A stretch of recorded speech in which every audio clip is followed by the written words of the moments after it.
Hi everyone, this is my video justification for my student learning outcomes for the physical learning environment. So how did applying the student learning outcome guide your future decisions and practices?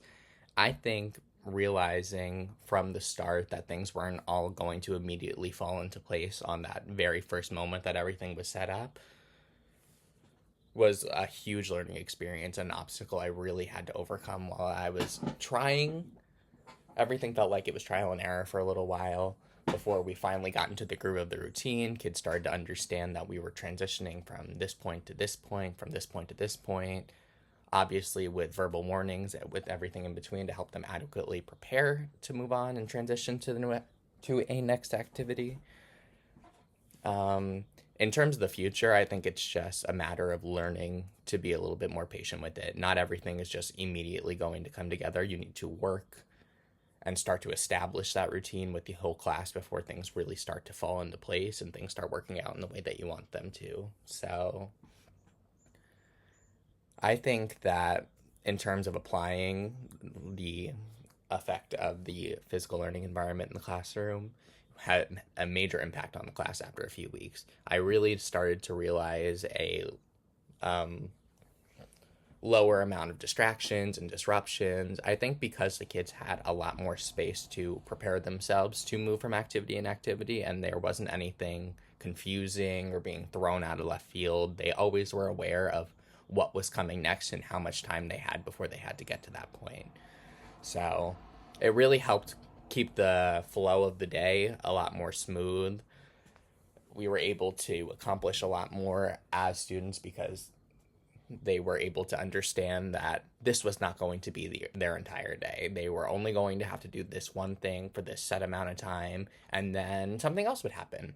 You didn't give them any space to, lose their focus, lose their engagement because they only were sitting in certain spots in the classroom throughout like a small stretch of time for the day. Say if we went from story time on the carpet, that probably took us about 10, maybe 15 minutes. And then from there, we would move to tabletops. And every tabletop would have no more than 8 to 10 minutes of activity before you would move on to a new activity, and then to a new activity, and then to a new activity. Kids have this very low attention span, especially young children, that is very beneficial to not keep them sitting around. So I made it a point to have the classroom set up into segments where we would move to that side of the classroom for this activity, but we wouldn't go necessarily right next door to do the next activity. We would then move across the classroom in another spot, and then we would move back over here, and then we would move over there. Sometimes we would go out of the classroom, go for a walk down the hall, go outdoors, go to the basement. Like, we had a wealth of areas that we could move around to so that the day didn't become so stagnant.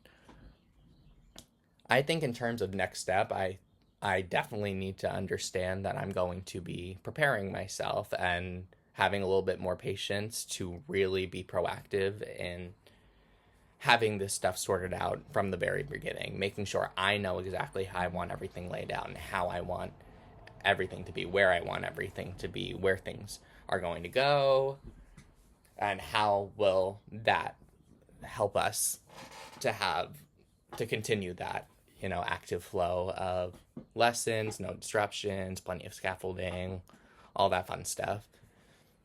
Did you find opportunities to apply your learning from this assignment to another ASU teacher prep? So the way that I've been trying to explain it right now, I'm supposed to be enrolled in my elementary school, my K through 3 experience, my internship, but I've had a lot of difficulty securing that placement for the semester. I recently moved to a new area over the summer, so having the districts work out their agreements has been taking a little bit more time than I was expecting. So I chose to reflect on my pre-K internship for this. So I think that this firsthand really applied well in the early childhood classroom, in the pre-K classroom.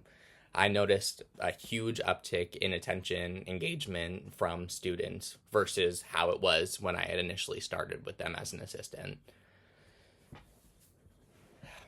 All right, I think that is all. Thank you.